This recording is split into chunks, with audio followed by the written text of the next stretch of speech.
Amazon को दुनिया का सबसे बड़ा रेन फॉरेस्ट कहा जाता है, लेकिन असल राज उसकी साइज में नहीं छुपा।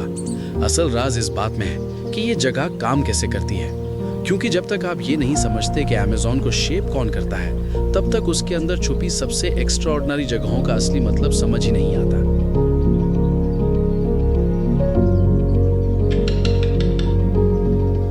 और यही बात अमेज़न को सिर्फ एक जंगल नहीं, बल्कि एक जिंदा सिस्टम बनाती है। एक ऐसा सिस्टम जो सांस लेता है, पानी बनाता है, मौसम चलाता है और अपने अंदर इतनी जिंदगी छुपाए बैठा है कि साइंस आज तक उसका पूरा हिसाब नहीं लगा सकी। सबसे हैरान कर देने वाली बात यह है कि अमेज़न की कहानी अमेज़न से शुरू भी नहीं होती। इसका एक अहम हिस्सा अफ्रीका के सहारा डेजर्ट से आता है।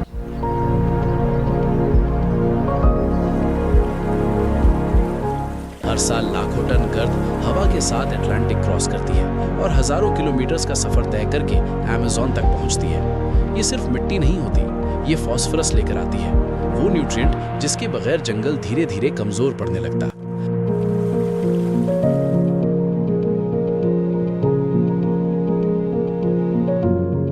सोचिए, दुनिया का सबसे हरा भरा रेन फॉरेस्ट दुनिया के सबसे सूखे डेजर्ट से फीड होता है। डेजर्ट से रेन फॉरेस्ट तक का ये कनेक्शन इतना अजीब है कि अगर आप पहली दफा सुनो तो फिक्शन लगता है, लेकिन हकीकत में ये अर्थ के सबसे इंपॉर्टेंट नेचुरल लिंक्स में से एक है।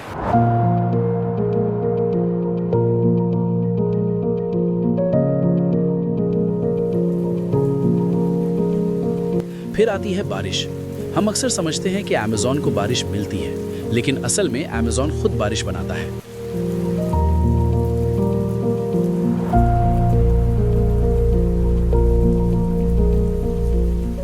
इस जंगल के हर दरख्त से पानी हवा में उठता है। एक बड़ा ट्री रोज हजारों लीटर्स के करीब मॉइस्चर रिलीज कर सकता है।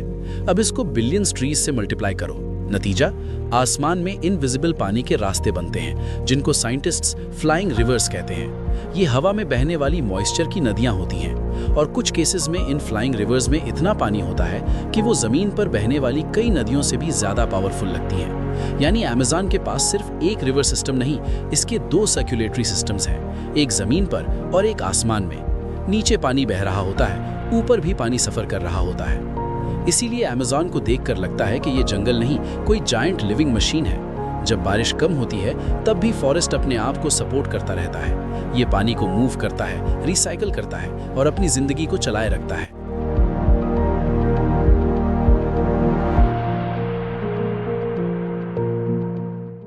और जैसे जैसे आप इस इकोसिस्टम को समझने लगते हो,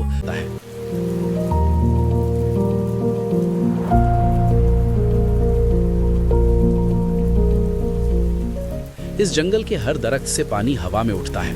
एक बड़ा ट्री रोज हजारों लीटर्स के करीब मॉइस्चर रिलीज कर सकता है। अब इसको बिलियंस ट्रीज से मल्टीप्लाई करो, नतीजा आसमान में इनविजिबल पानी के रास्ते बनते हैं, जिनको साइंटिस्ट्स फ्लाइंग रिवर्स कहते हैं। ये हवा में बहने वाली मॉइस्चर की नदियां होती हैं और कुछ केसेस में इन फ्लाइंग रिवर्स में इतना पानी होता है कि वो जमीन पर बहने वाली कई नदियों से भी ज्यादा पावरफुल लगती हैं। यानी अमेज़न के पास सिर्फ एक रिवर सिस्टम नहीं, इसके दो सर्कुलेटरी सिस्टम्स हैं, एक जमीन पर और एक आसमान में। नीचे पानी बह रहा होता है, ऊपर भी पानी सफर कर रहा होता है। इसीलिए अमेज़न को देखकर लगता है कि ये जंगल नहीं, कोई जायंट लिविंग मशीन है। जब बारिश कम होती है, तब भी फॉरेस्ट अपने आप को सपोर्ट करता रहता है। ये पानी को मूव करता है, रिसाइकल करता है और अपनी जिंदगी को चलाए रखता है।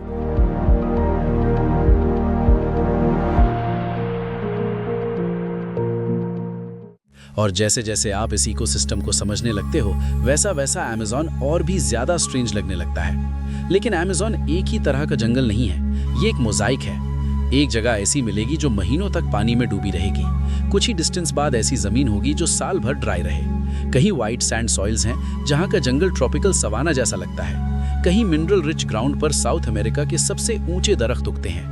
इसीलिए अमेज़न में दो जगह जो मैप पर बहुत करीब लगती हैं, असल में बिल्कुल अलग वर्ल्ड्स होती हैं। अलग सॉइल, अलग फ्लड साइकिल, अलग इंसेक्ट्स, अलग बर्ड्स, अलग सर्वाइवल रूल्स। और जब बायोडाइवर्सिटी की बात आती है, तो अमेज़न इंसानी इमेजिनेशन को चैलेंज करता है। एक सॉकर फील्ड जितनी जमीन में 300 से ज्यादा ट्री स्पीशीज मिल सकती हैं। इतनी डाइवर्सिटी के कई टेम्परेट मुल्कों में पूरे मुल्क भर में इतनी ट्री वैरायटी नहीं मिलती जितनी यहाँ 1 हेक्टेयर में मिल जाए। और ये सिर्फ प्लांट्स की बात है। इंसेक्ट्स, फ्रॉग्स, बर्ड्स, मैमल्स, हर लेयर में लाइफ इतनी घनी है कि साइंटिस्ट्स के लिए एक एरिया को सैंपल करना काफी नहीं होता। हर रिज, हर बैंक, हर पैच एक नया चैप्टर खोल सकता है। लेकिन अमेज़न सिर्फ बायोलॉजिकल वंडर नहीं, ये कल्चरल वर्ल्ड भी है। इस बेसिन में 300 से ज्यादा इंडिजिनस ग्रुप्स रहते आए हैं। कुछ कम्युनिटीज को plants, reverse, flood cycles, seasonal winds और एनिमल बिहेवियर का इतना गहरा इल्म है कि मॉडर्न साइंस भी उस नॉलेज को रिस्पेक्ट करती है। कहीं आज भी ऐसे आइसोलेटेड ग्रुप्स मौजूद हैं जो आउटसाइड वर्ल्ड से कांटेक्ट नहीं चाहते। उनकी प्रेजेंस याद दिलाती है कि अमेज़न कभी भी खाली विल्डरनेस नहीं था। ये हजारों सालों से ह्यूमन इंटरैक्शन, मेमोरी और अडेप्टेशन का लैंडस्केप रहा है।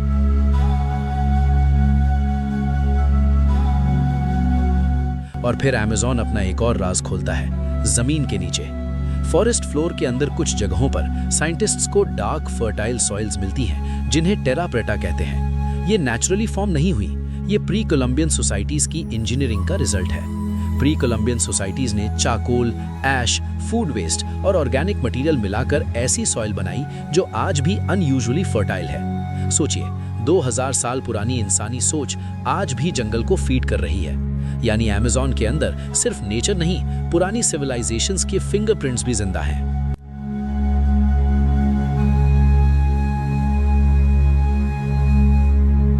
अब जब हम अमेज़न के रिमार्केबल प्लेसेस की तरफ बढ़ते हैं तो पहली बड़ी सरप्राइज मिलती है मनाउस में। मनाउस एक मॉडर्न सिटी है जो रेन फॉरेस्ट के दिल में बनी हुई है। और सिर्फ बनी नहीं, एक वक्त में ये साउथ अमेरिका की रिचेस्ट सिटीज में से थी। रबर बूम के दौर में यहाँ इतनी दौलत आई कि ओपेरा हाउस बनाया गया, यूरोपियन आर्किटेक्चर इंपोर्ट हुई, इटालियन मार्बल और फ्रेंच आयरन वर्क जंगल के दरमियान लाया गया। एक पल के लिए इमेजिन करो, डेंस अमेज़न के बीच एक ग्रैंड ओपेरा हाउस। ये कॉन्ट्रास्ट ही मनाउस को सररियल बनाता है। लेकिन मनाउस का असली मैजिक उसके बाहर शुरू होता है। यहाँ दो जायंट रिवर्स मिलती हैं, रियो नेग्रो और सोलिमोएस। एक का पानी डार्क, ऑलमोस्ट चाय जैसा लगता है। दूसरी रिवर ज्यादा लाइट और सेडिमेंट हैवी होती है। और सबसे अजीब बात, ये दोनों रिवर्स मिलकर भी फॉरेन मिक्स नहीं होती। तकरीबन 6 किलोमीटर्स तक साइड बाय साइड चलती रहती हैं, जैसे पानी के अंदर किसी ने इनविजिबल बाउंड्री ड्रॉ कर दी हो। एक साइड डार्क करंट, दूसरी side muddy current. Early explorers ने इस मंजर को समझने के लिए पूरे सफ़े लिखे। आज हम जानते हैं कि इसके पीछे टेम्परेचर, स्पीड और डेंसिटी का साइंस है, लेकिन देखने में ये आज भी किसी मिरेकल से कम नहीं।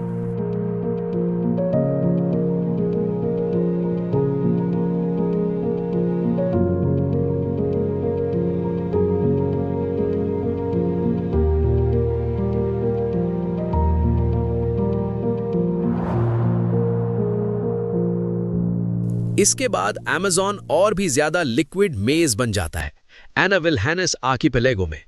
ये फ्रेश वाटर लैबिरिंथ है, हजारों आइलैंड्स, चैनल्स और शिफ्टिंग वाटरवेज का सिस्टम।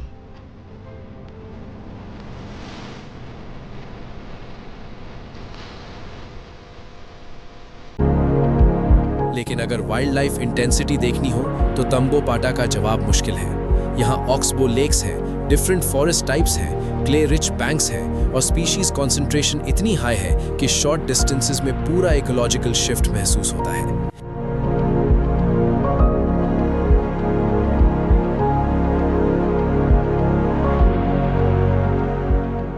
इस रीजन का सबसे ड्रामेटिक स्पेक्टिकल है मकॉ क्ले लेक्स।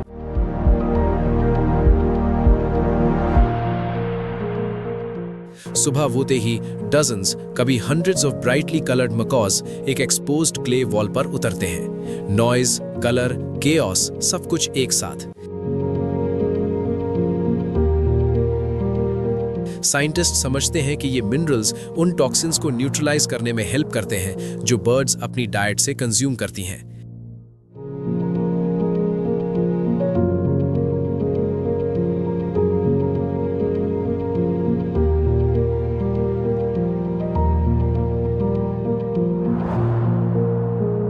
लेकिन इस सीन का ड्रामा सिर्फ फीडिंग में नहीं, रैप्टर्स आसपास सर्कल करते हैं। हर मूवमेंट में रिस्क और सर्वाइवल दोनों छुपे होते हैं।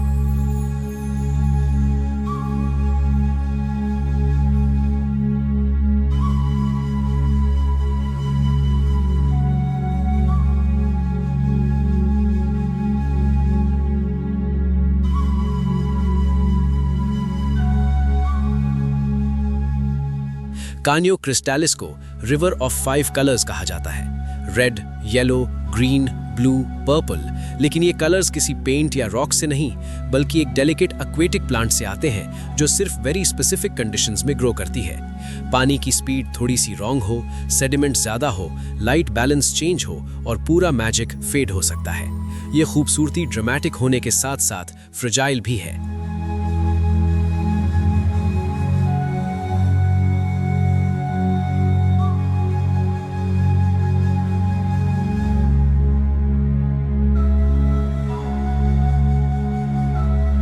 और फिर कानेमा नेशनल पार्क में टेपुईज राइज करते हैं, जायंट सैंडस्टोन टेबल माउंटेन्स, जैसे किसी ने जमीन के टुकड़े आसमान की तरफ उठा दिए हों। ये इतने पुराने हैं कि साइंटिस्ट्स इन्हें आइलैंड्स इन टाइम कहते हैं। इनकी आइसोलेटेड हाइट्स पर ऐसी स्पीशीज मिलती हैं जो कहीं और नहीं मिलती। यहीं से एंजल फॉल्स गिरता है, दुनिया का टॉलेस्ट अनइंटरप्टेड वाटरफॉल। इतनी ऊंचाई से पानी गिरता है कि नीचे पहुंचने से पहले ही मिस्ट में टूटने लगता है। ये सिर्फ एक वाटरफॉल नहीं लगता, बल्कि क्लाउड के अंदर से गिरती हुई कोई वाइट थ्रेड लगती है। और शायद यही अमेज़न का सबसे बड़ा राज है। दूर से देखने पर ये एक सिंगल रेन फॉरेस्ट लगता है, लेकिन करीब जाओ तो पता चलता है कि ये एक दुनिया नहीं, हजारों वर्ल्ड्स का सिस्टम है। डेजर्ट से आने वाली डस्ट, आसमान में बहने वाली रिवर्स, जमीन के नीचे ancient human made soils, months तक डूबने वाले फॉरेस्ट्स, वाइल्ड लाइफ के इम्पॉसिबल गैदरिंग्स और ऐसे लैंडस्केप्स जो एक कॉन्टिनेंट के अंदर दूसरे कॉन्टिनेंट जैसे लगते हैं। अमेज़न का रियल वंडर उसकी साइज नहीं, उसका रियल वंडर उसकी कॉम्प्लेक्सिटी है।